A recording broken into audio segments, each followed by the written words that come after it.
Olá, boa noite.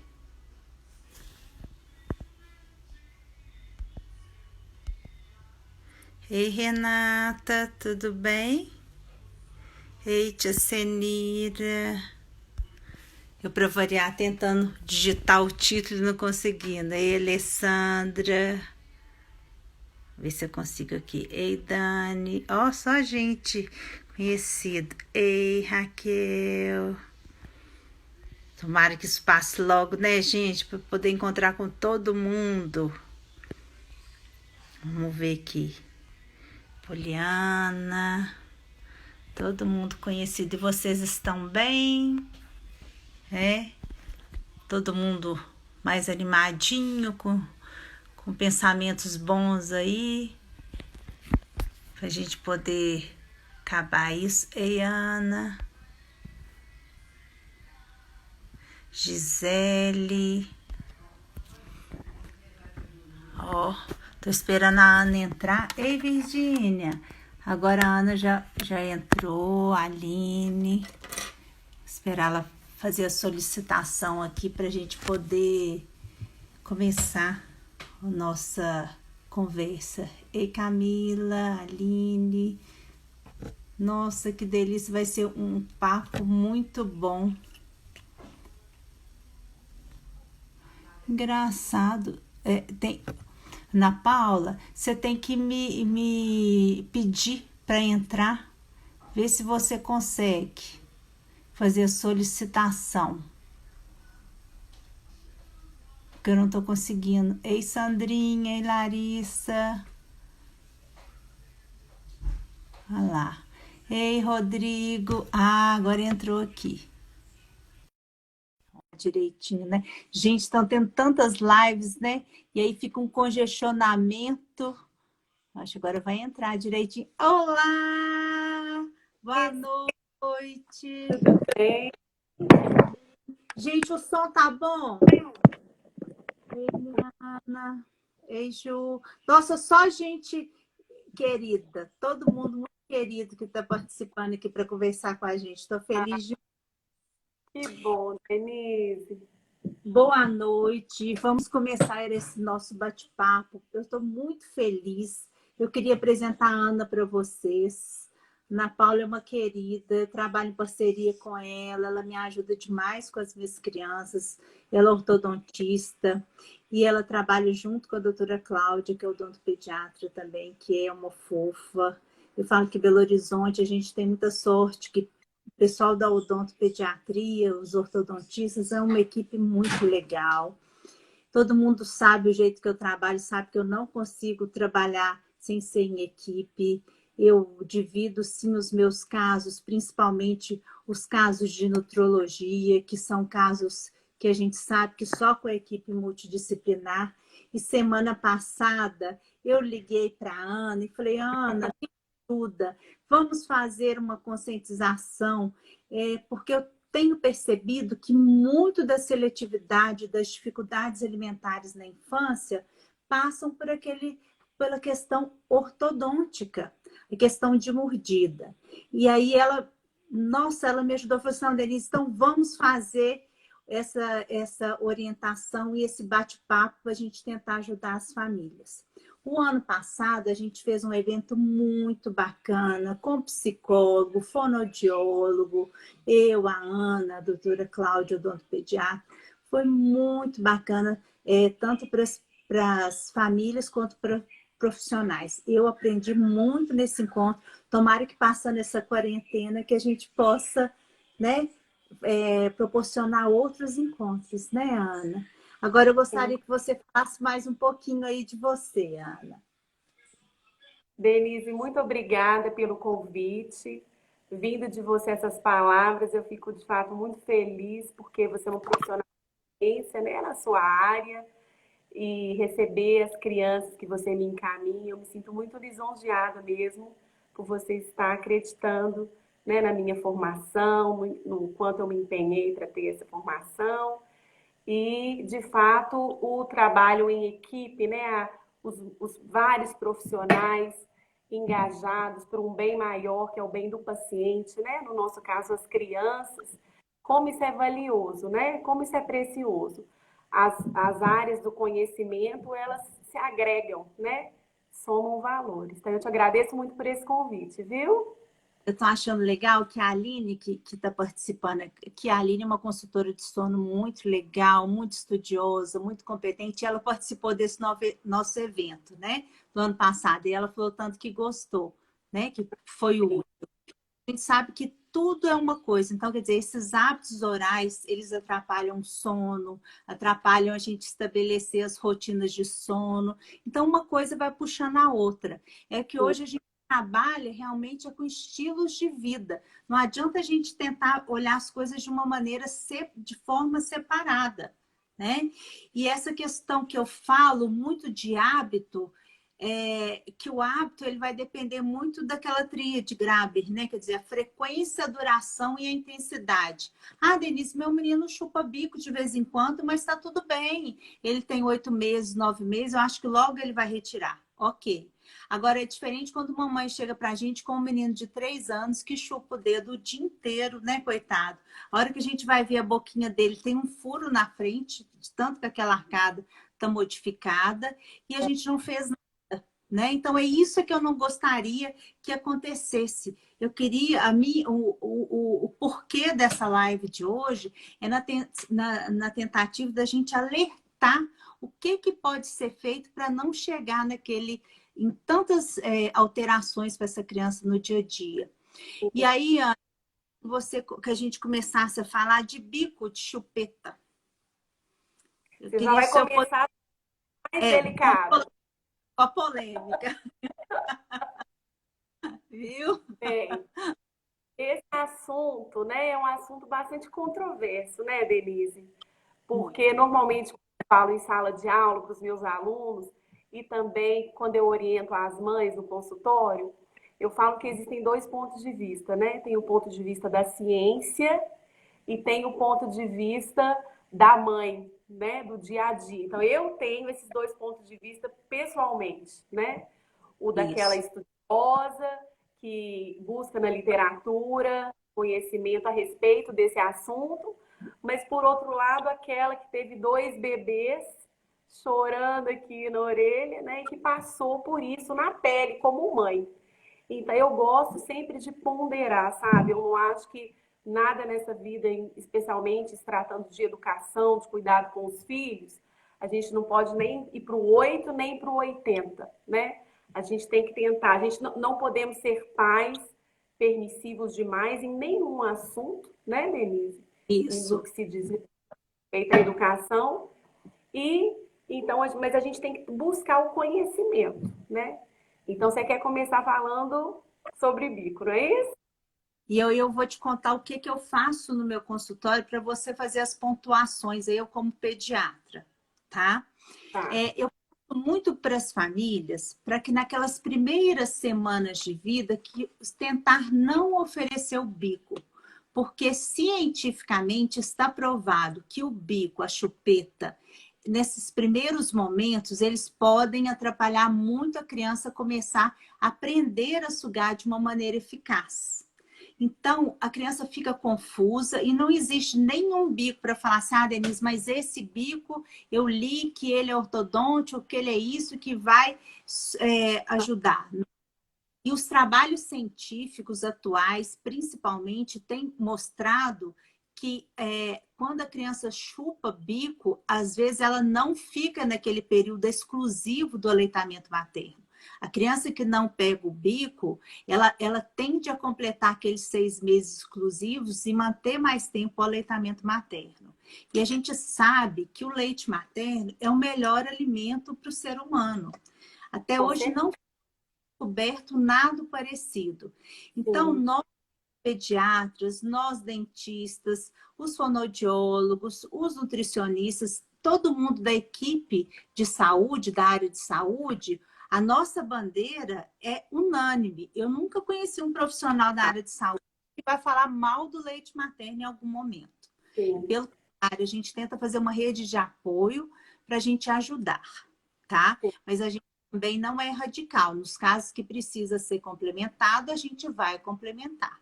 Então, Ah, orientado as famílias assim. Vai ter momentos, sim, que a gente dá o bico, aquelas crianças que têm muita cólica, lá para 15, 21 dias de vida. E a gente dá naquele momento que a criança está chorando mais. Mas ninguém vai pregar biquinho com aquele pregador de bico, né? Tenho aqui uma mãezinha falando a questão do bebê só quer chupetar o seio. Aí a gente vai organizar essa questão de chupetar o seio. Então, a gente vai oferecer naqueles momentos críticos que a criança usa o bico para ter uma certa paz, liberar a endorfina de sucção, mas a gente tem que saber como tirar, tá? Essa orientação que você dá foi perfeita, Denise, porque é o seguinte, não existe bico que é inofensivo à saúde, tá? Eu já quero começar com essa frase aí de impacto. Todo e qualquer bico, ele é nocivo, tá? Ah, mas esse aqui é bico ortodôntico, né? Coloca um nome ortodôntico para parecer que ele não vai trazer nenhum mal à saúde. Isso não existe. Porque o bico, por si só, ele promove um hábito de sucção não nutritiva e ele é considerado pela literatura um hábito deletério. Hábito deletério significa que ele vai sim, ele pode sim causar algum malefício para o desenvolvimento, para o crescimento dessa criança. Desenvolvimento especialmente do terço inferior da face, né? Então, mas aí a gente entra naquela contrapartida de que bico em inglês, o nome dele é pacifier. Se a gente fosse traduzir para o português, isso seria pacificador, né? Então a gente sabe, quem é mãe e já passou por isso, né, na pele, sabe como que um biquinho ele acalma, ele traz aquele momento de acalento para o bebê. Agora, qual é o problema, então, do bico? O problema é a intensidade, a duração e a frequência do hábito, né? A mesma coisa, o açúcar, por exemplo, né, que o dentista tanto fala.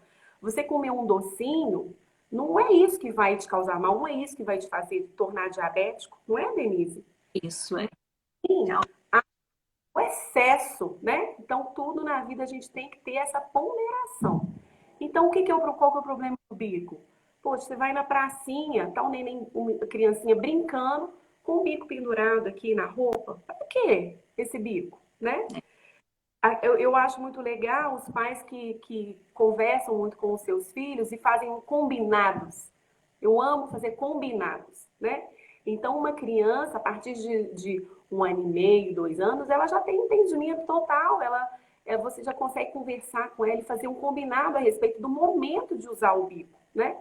Eu percebo, eu percebo muito que, às vezes, não é a criança que quer chupar o bico, é a mãe que quer, igual a Aline colocou aqui, quer pôr o bico para tampar aquele choro, uma forma de comunicação, enfim. Eu tenho percebido isso. Não, isso é rotina, né? Toma aqui que você fica. Sendo que, na verdade, muitas vezes o que vai acalmar a criança naquela hora poderia ser simplesmente um colo, né? Carinho, um afago. Então, o bico, na verdade, o uso dele deve ser minimizado.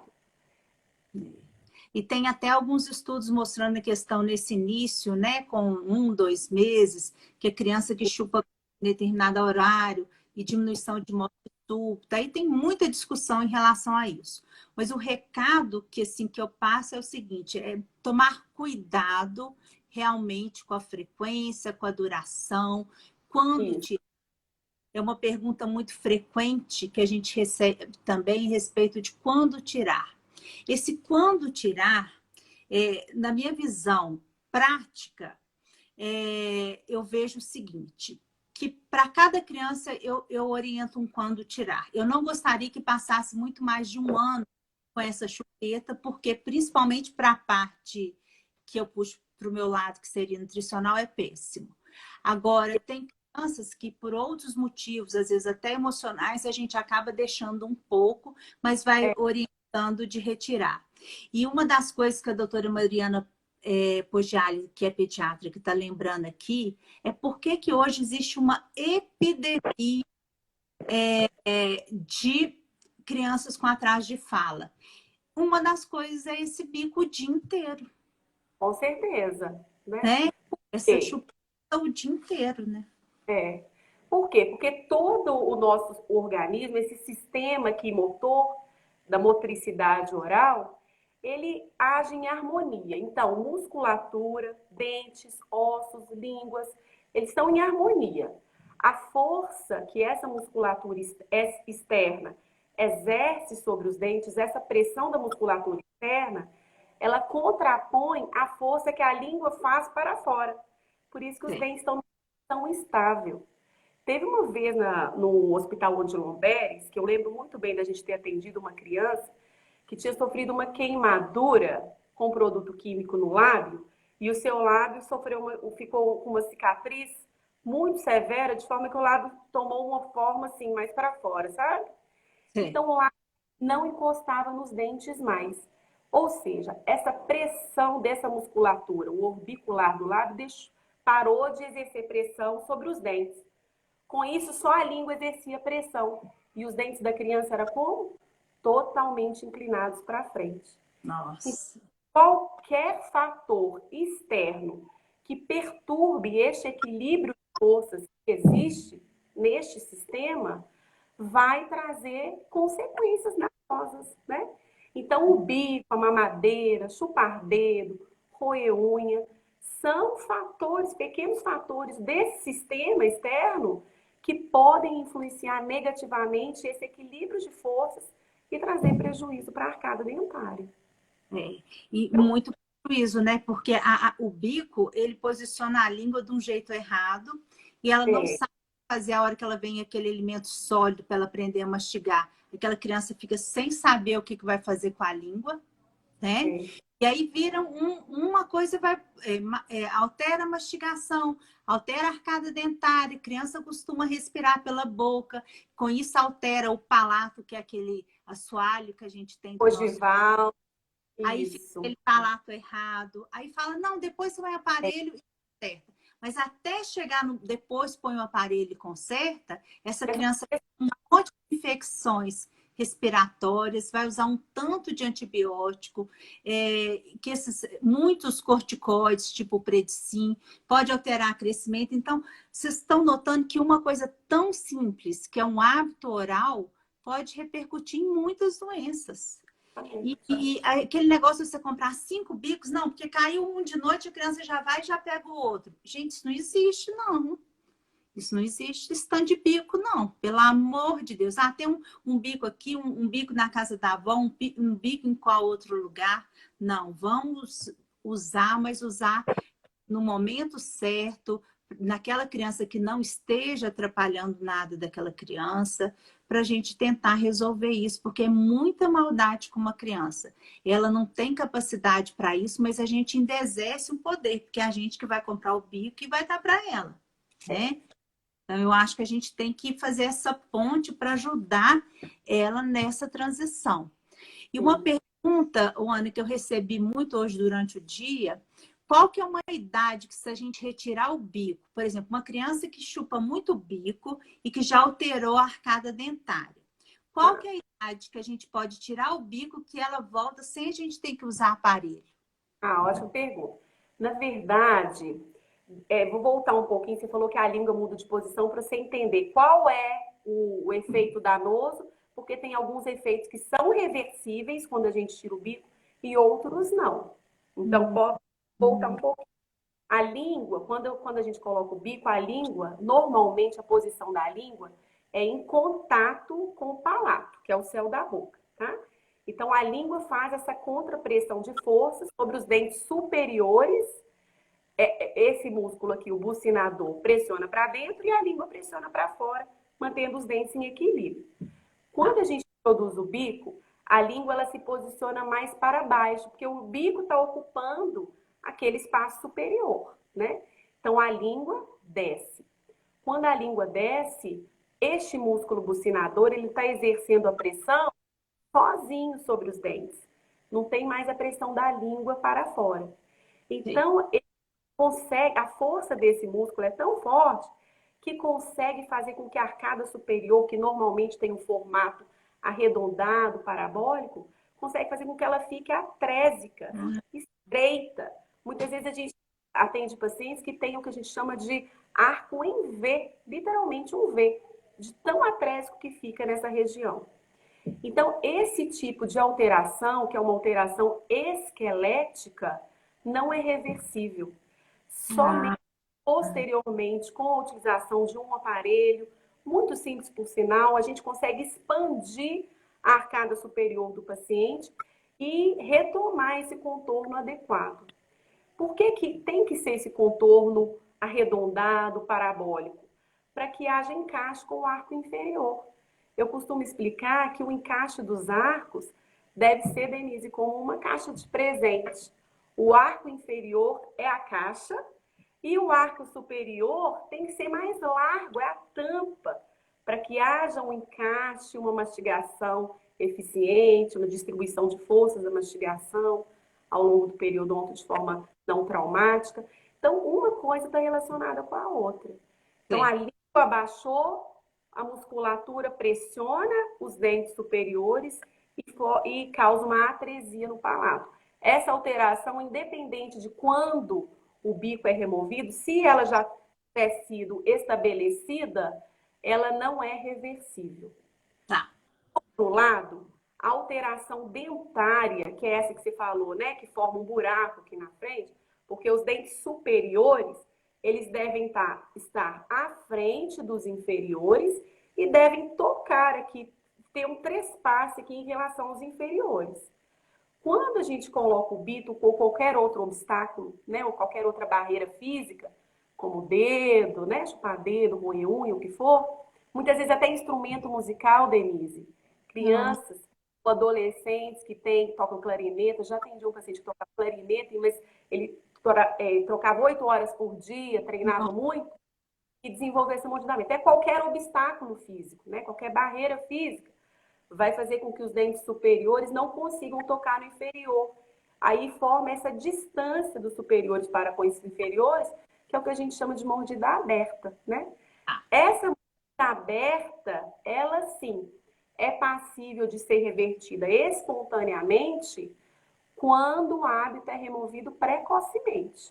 O que é precocemente? Antes da dentadura mista se iniciar. Então, o que é dentadura mista, né?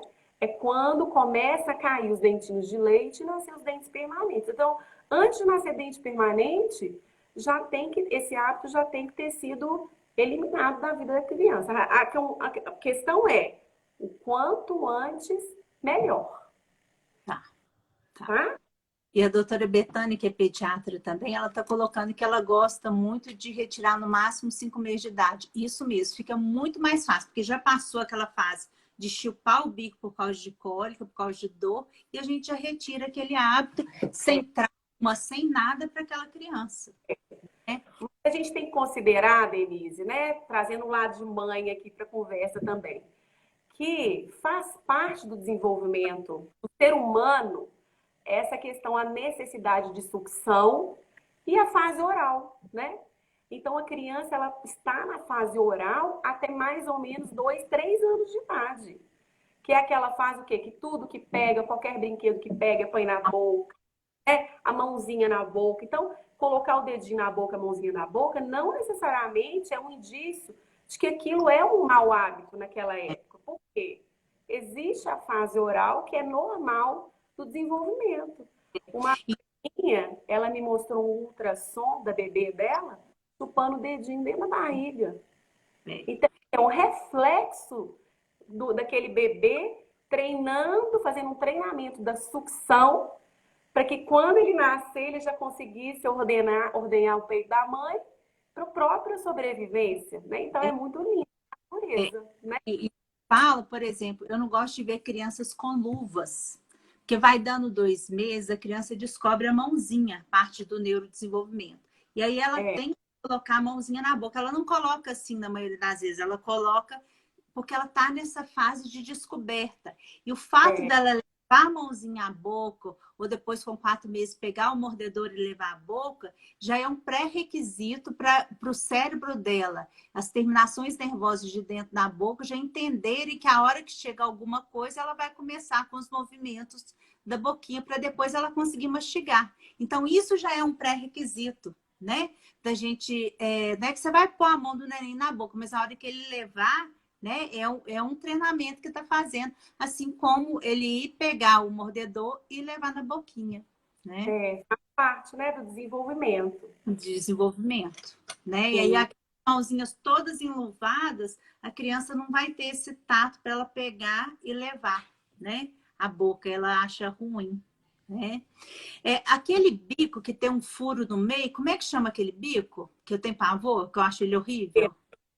São os bicos da moda, né, Denise? Já tem esse todo grandão. Tem um que eu já vi com um bichinho de pendurado. Imagina o peso daquele biquinho, né? Então, na verdade, a indústria, né, o mercado de propaganda, de publicidade em torno disso é muito forte. Porque, na verdade, o apelo emocional é muito grande em relação ao bico. É cultural, ele faz parte da lista do enxoval do bebê, né? É, Põe lá bico de enxoval e quer comprar cada um mais bonito que o outro, põe Swarovski, já viu esse stick, põe Swarovski? Então, na é. verdade, o importante é saber a boa medida, sabe? Eu oriento os pacientes, eu sempre falo a questão científica, né, de que realmente isso é um hábito deletério, que causa, sim, esse malefício, mas eu não me oponho totalmente, porque cada família, a gente tem que respeitar muitas vezes a opinião também das mães, mas eu acho importante a gente orientar nesse sentido de usar o mínimo possível, de preferência o quê? Na hora que vai dormir. Aqui em casa a gente fazia muito assim, com o meu mais velho, isso funcionou melhor. Você já está indo deitar? Você já está indo dormir? Aí muitas vezes ele não quer ir deitar, ele não quer ir dormir, porque ele quer ficar acordado, né? Eu falava assim, então, se você não está indo dormir, não está Não na hora vai de dar dormir, o bico. então não vai brincar lá embaixo? Vai sem bico, a gente está brincando, não precisa do bico agora. Ah, mas ele caiu, chorou, precisa do bico. Não, precisa do colo, precisa do carinho, precisa de uma conversa, né, Denise? Uma coisa que eu ando falando muito lá no laboratório, Ana, não é que as crianças de hoje são mais inteligentes e com isso elas exigem da gente muito mais coisas. Elas não são aquelas meninas que aceitam as coisas fáceis, não. Isso desde recém-nascido. Eu tenho percebido que a exigência do neném, das crianças nesses primeiros 2 anos de vida é muito grande. Por quê? Hoje, as crianças estão nascendo muito bem nutridas. E elas, toda a maioria das famílias, independente da classe social, tem uma preocupação em manter tanto a parte de nutrição adequada, como também do neurodesenvolvimento. Então, as crianças estão bem estimuladas. E isso Sim, demanda um desafio, porque a gente precisa ter estratégias para conseguir levar esse outro lado, né? De desafios mesmo, a criança que quer só chupar bico, que só quer tomar madeira o dia inteiro, desses excessos.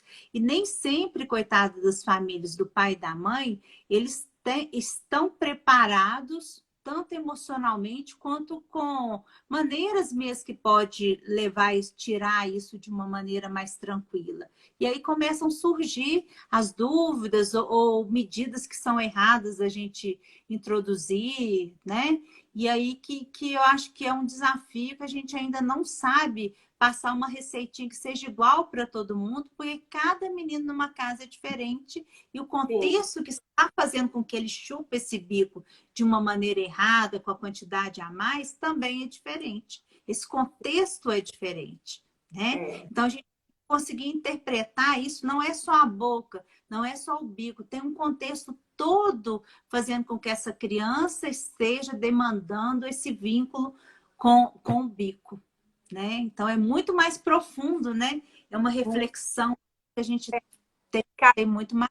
psicólogo aqui também, janelinha aqui do lado, né, para conversar com a gente, porque o É, fator emocional, principalmente dos cuidadores, né, do pai, da mãe, né, a questão é, emocional, psicológica, do cuidador, do responsável, o pai é que manda, né, Denise? O pai e a mãe são os que devem comandar, né? Cabe ao pai e à mãe, o responsável, impor regra, impor horário, impor limite, impor rotina. Você concorda comigo? concordo, eu concordo. E né? não terceirizar esses limites. Quem vai decidir o que vai ser feito realmente é o pai e a mãe. Não adianta. É, Combinado, tá com combinado, a mãe coloca o combinado, a criança entende, né? é. E E tem conversar, a palavra. e conversar com os avós, com os tios, com as outras pessoas que vão também ajudar nesse processo de cuidar da criança, para que todo mundo fale a mesma língua, né? Porque às vezes chega na casa do avô é diferente, ou chega, né, na outra questão, aí fica muito diferente, né? É muito complicado aí esse lidar com a criança, né? Nesses hábitos, né? Quem tá agora que eu queria ressaltar é a doutora Daniela, que também ela é especialista na parte comportamental de sono das crianças, tem ajudado a gente demais, demais. Uhum.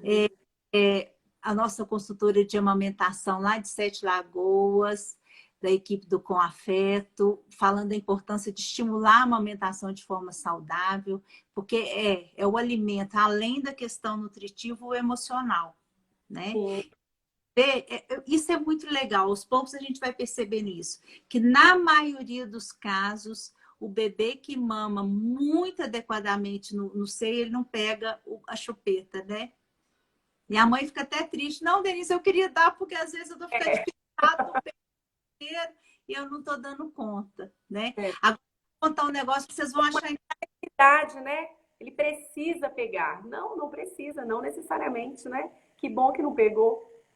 Ô, Dani, você entrou agora, a gente falou da retirada de chupeta e depois vai ficar gravada aqui, só porque senão não vai dar tempo da gente repetir tudo, mas você vai gostar muito da fala da Ana Paula, o que ela explicou para a gente aí da retirada de chupeta de uma forma individual aí, mas a gente vai também pontuar aqui de novo. Não sai não, que tem coisa aí que você vai adorar aí, principalmente para a sua área aí, comportamental e sono, viu?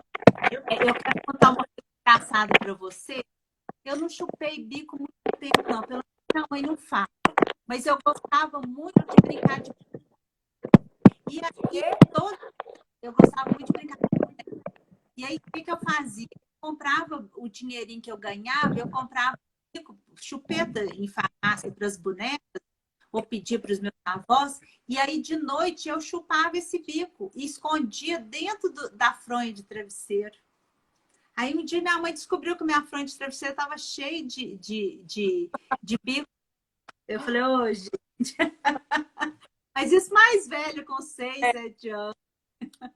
Minha mãe conta que ela comprou muitos bicos para mim e que eu gostava Ah, só de um, Denise. E aí, ah, quando o redondão assim de látex, né? E que quando ele estourou, de tão velho que ele ficou, eu falei, não quero mais nenhum. Só gostava daquele velhinho. é. Falando de látex, eu acho interessante assim, se alguém está pensando em comprar, porque eu gosto de orientar qual é o melhor, então, né? Se você quer ter um biquíni, existe a forma de você comprar um que seja teoricamente menos danoso, né? Primeiro que seja BPA free, né? Que não tem aquele componente BPA que é tóxico à saúde. Nem na mamadeira, nem no bico e tal. Segundo, que o material dele não seja aqueles de látex, aqueles de borracha, mas que seja de silicone. Por quê? Porque a higienização dele, a durabilidade, em termos de infiltração bacteriana, né? O de látex, ele vai ficando poroso e vai incorporando bactéria, então o risco de infecção ele é pior, né? E o de silicone, ele é mais facilmente esterilizado. Assim. E o formato dele. Então, o bico ortodôntico, eu já falei que não existe bico ortodôntico, porque ortodôntico significa que vai deixar dentes retos. Não existe bico que vai fazer isso, né? Mas o bico ortodôntico, por que que ele é o mais aconselhável? Porque o volume dele é menor.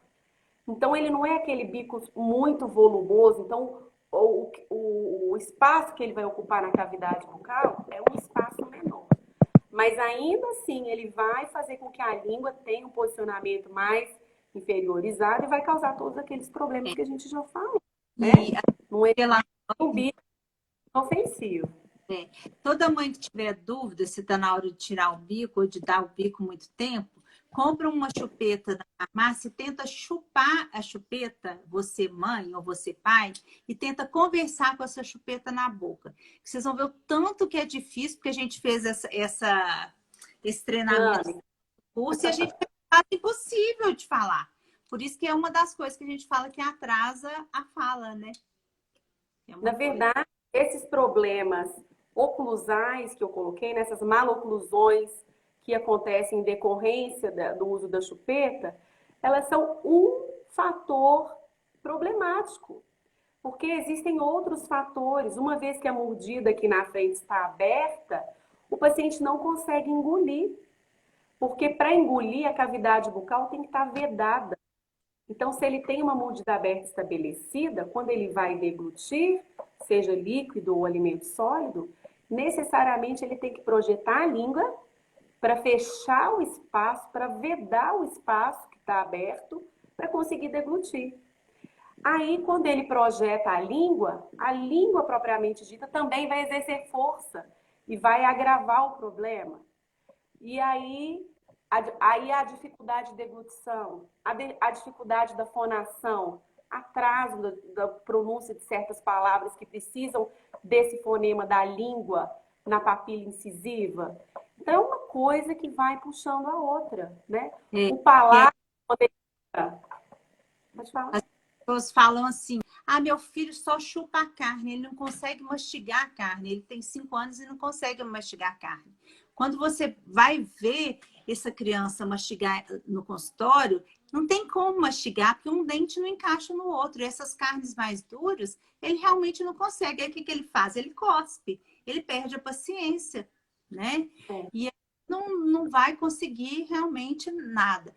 E o que eu preocupo é com a autoestima. Essas crianças que já ficam com esses vícios muito ruins, que levam a alteração de arcada e depois a fonética alterada, tudo alterado, eles já chegam em casa contando para as mães, mesmo em escolinhas. Os meninos ficam rindo deles, né? Não sabe falar ainda, ou fala trocando. É aquele menininho que não larga o bico. Então, a gente tem que preocupar com a autoestima, sim, que ela é construída.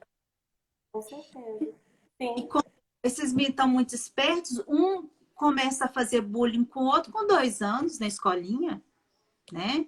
Então, é muito sério. As nossas atitudes como pai e mãe, elas podem modificar várias coisas que aquela criança poderia ter sido diferente dessa formação dela, por conta da gente não ter procurado ajuda. Eu não estou falando que é fácil mudar um hábito de filho, não. Nem nosso é fácil. Imagina de uma criança, que a gente não quer ver sofrer, a gente não quer ver chorar, né? Então, assim, procure ajuda. A gente precisa de rede de ajuda. E uma coisa muito legal, gente, de falar de rede de ajuda, é que hoje, o que mudou na nossa profissão da área de saúde? Hoje o profissional, ele tem direito de impor nada. O profissional, ele vai conduzir tratamentos como uma dança. Tá? A gente vai conduzir tratamentos como uma dança, é uma valsa, é em conjunto. O profissional, ele tá para ajudar a gente ver o que a gente precisa melhorar, mas a gente não está lá para criticar, para chamar atenção, porque a gente erra também, né?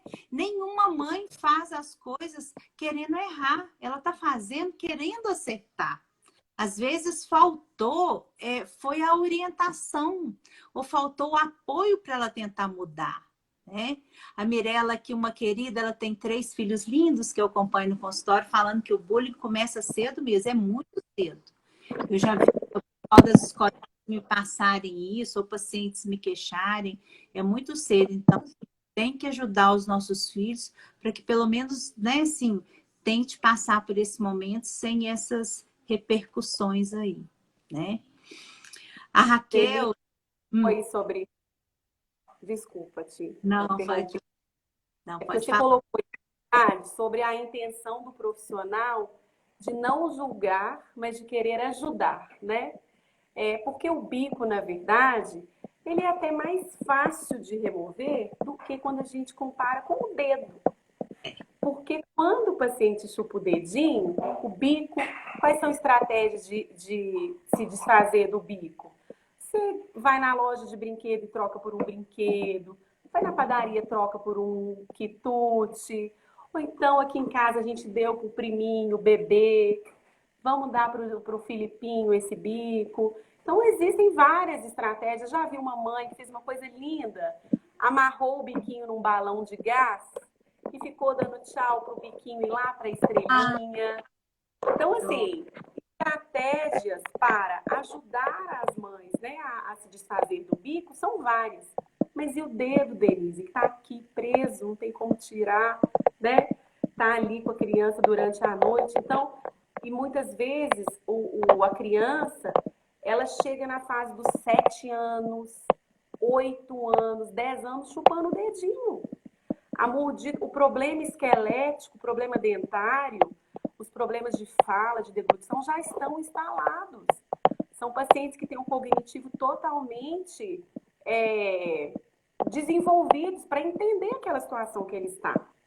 Aí o que eu faço no consultório? A primeira coisa que eu faço, eu abro uma foto no computador de como é uma mordida ideal e de como é uma mordida aberta, uma mordida cruzada, para que a criança, a minha conversa não é com a mãe, a minha conversa é com a criança, para ela entender onde ela está e para ela entender que eu estou ali para ajudá-la.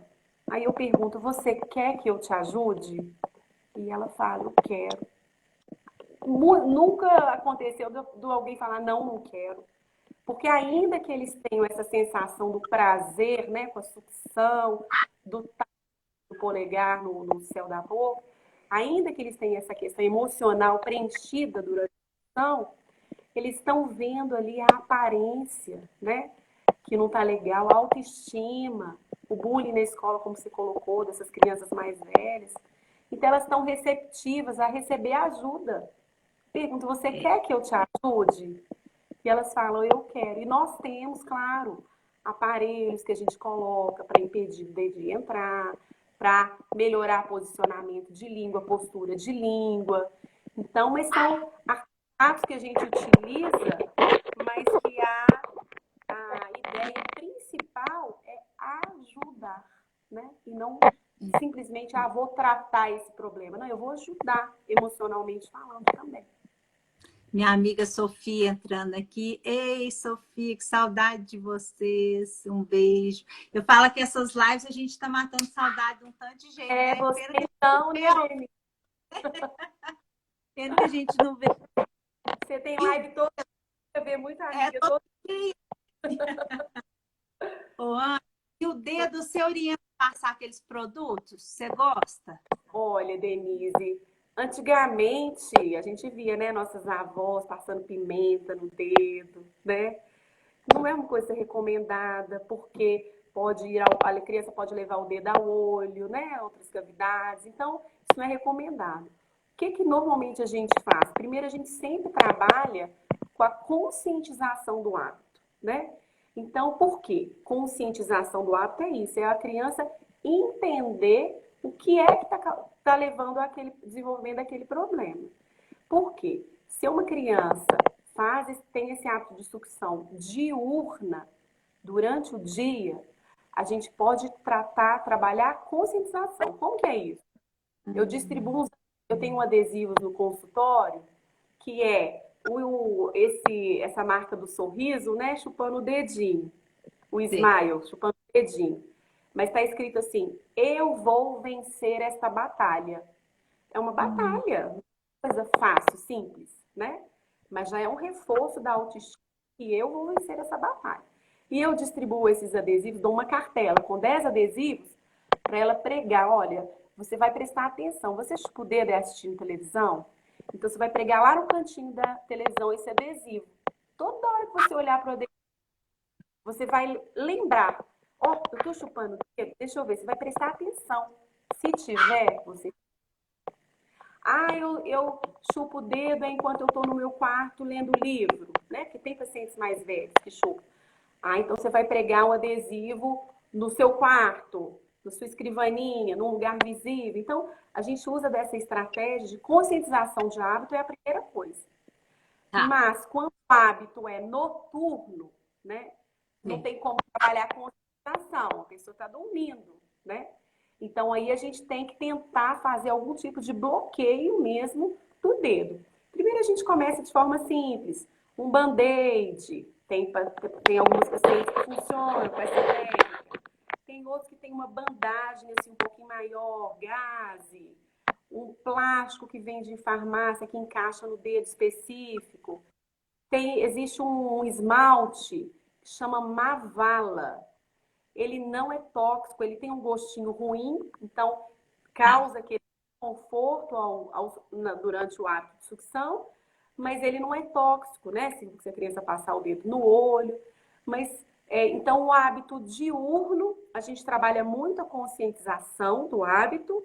Claro que você pode associar qualquer uma dessas outras estratégias que eu mencionei, mas para o noturno não tem como trabalhar a conscientização. Isso vale para qualquer tipo de hábito, né? Inclusive o bruxismo, o unha, né?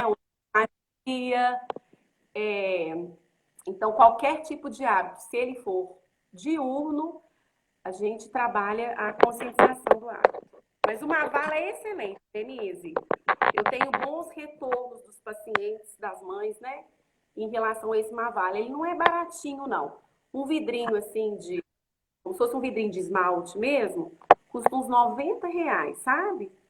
Mas não é para passar na mão inteira, é para passar nos No dedinhos dedinho que e chupa, né? chupa.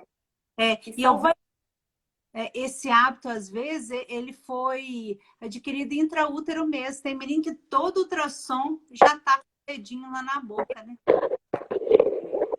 Mas no ultrassom, eu não considero que é hábito deletério, porque aquele do ultrassom faz parte do instinto, né, do humano, do bebê, de ter que aprender, do mamífero, né, vamos dizer, de ter que aprender a sucção para fazer a ordenha e para sobreviver, né?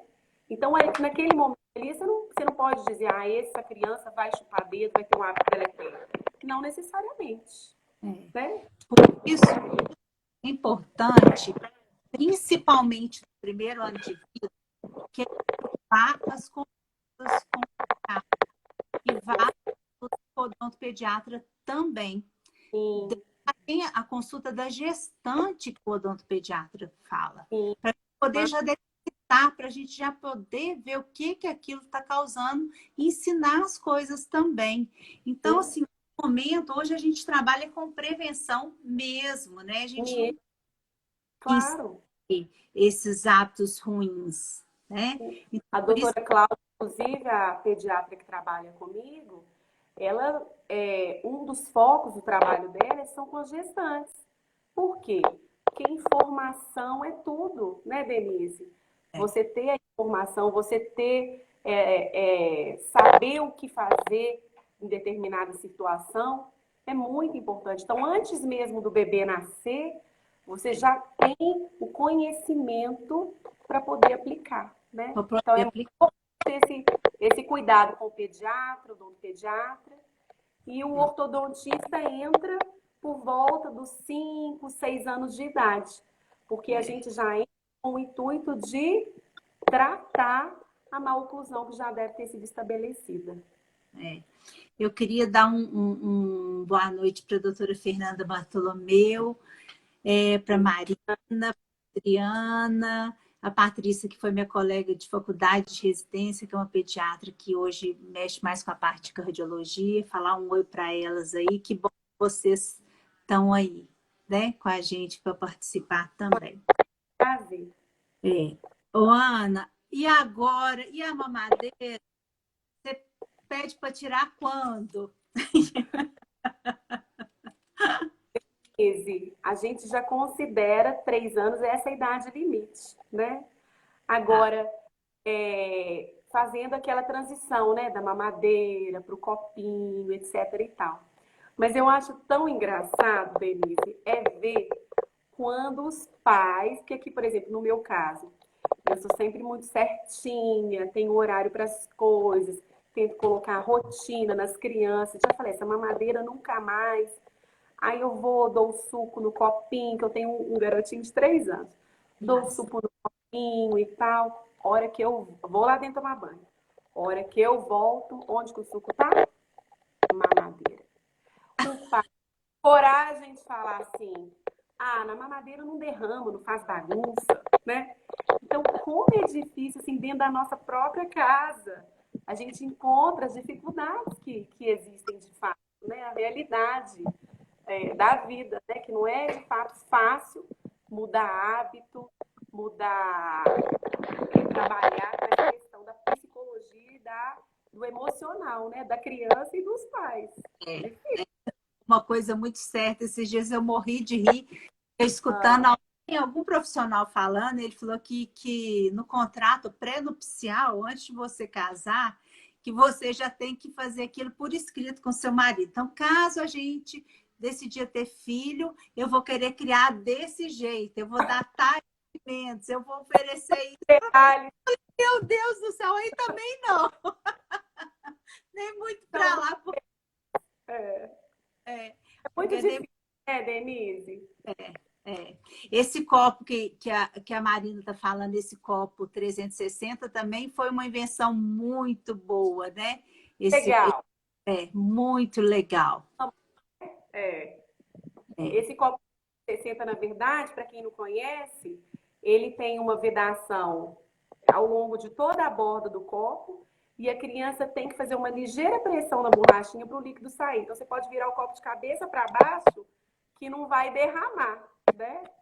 E a alternativa é para dar dentro da caminha, né? Já deitado, no berço, que é um das grandes indicações aí que as pessoas falam da mamadeira, né? De já dar deitado. Mas aí a gente entra em outro problema, né, Denise? Que é o problema de a criança tomar o leitinho ali naquele momento da noite, na hora de dormir, e dormir na sequência sem fazer higienização dos dentes, né? Isso aí a gente entra em outro assunto que é de saúde coletiva, né? Porque a doença cárie é a doença crônica mais no mundo, de maior incidência no planeta, né? Então, como a gente tem que levar a sério isso, né? A questão da mamadeira, ela incita exatamente isso. A criança deitar, toma aqui seu leitinho, apaga a luz e a mãe vai embora, que ela tá tranquila ali com o leitinho na mamadeira. Mas não, a mesa ainda seja leite materno, né?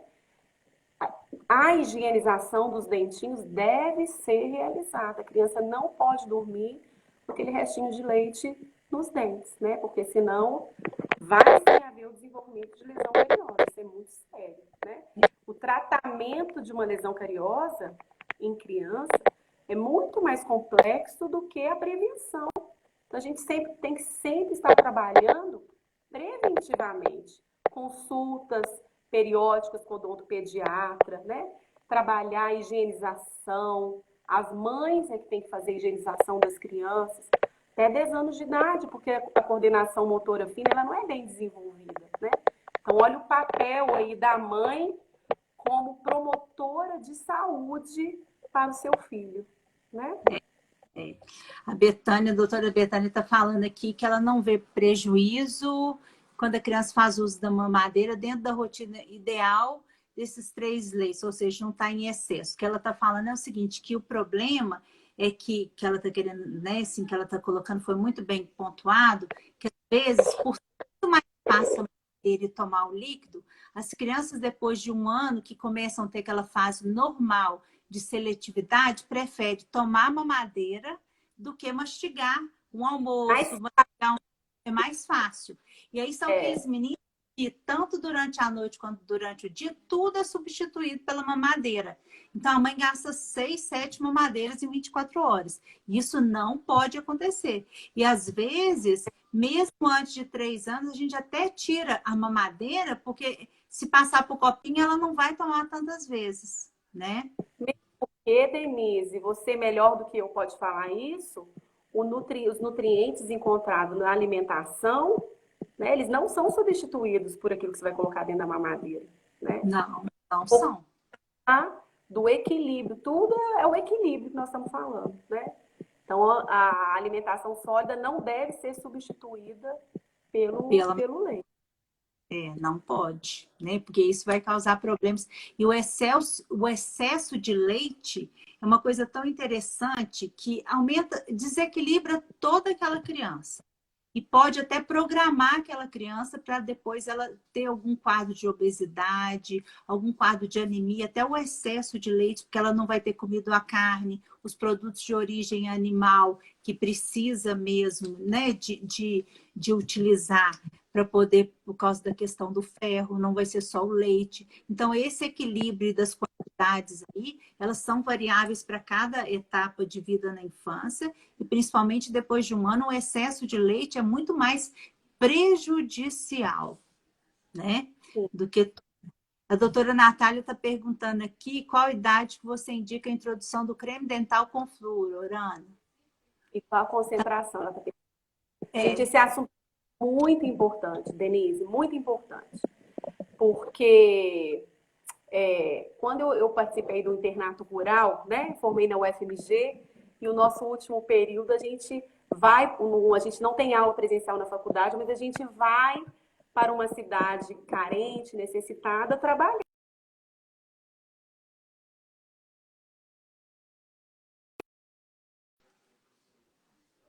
Denise. Estão ouvindo? Falhou. Voltou.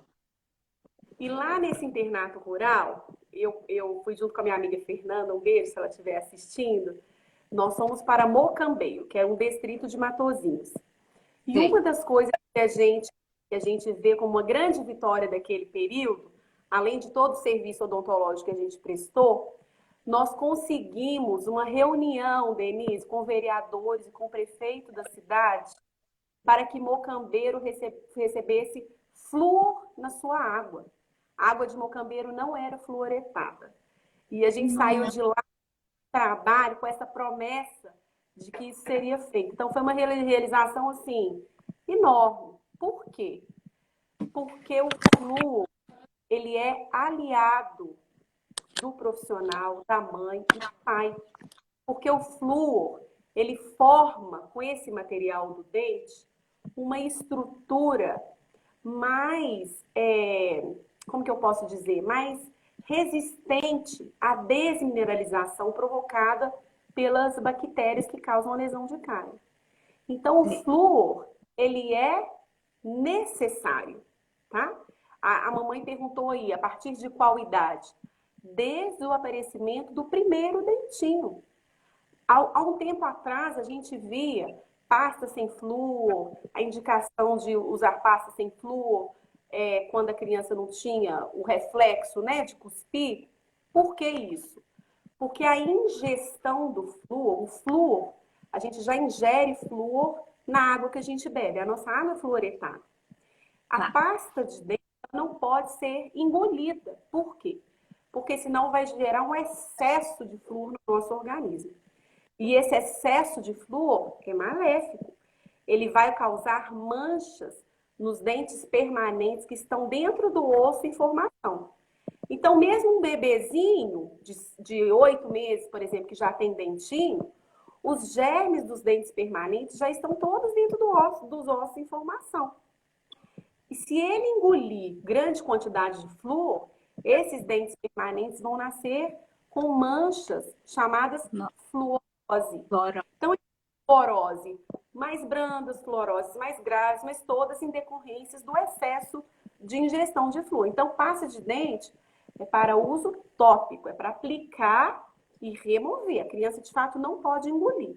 Então, houve uma época em que falava-se assim, olha, vamos falar que é para usar... 40 segundos. Ai, meu Deus. Pasta de dente com flúor desde o surgimento do primeiro dentinho, remove o excesso para o bebê não engolir. E a concentração? Concentração sempre 1.100 ppm, 1.100 parte por milhão. Existe no mercado 500 ppm, mas ele não protege contra lesão cariosa. O grande segredo aí é a quantidade. pouquinha pasta do tamanho, metade de um grãozinho de areia para bebê que não sabe engolir. E remover o excesso com uma gaze ao final. Nós vamos ter que fazer a segunda live semana que vem, gente.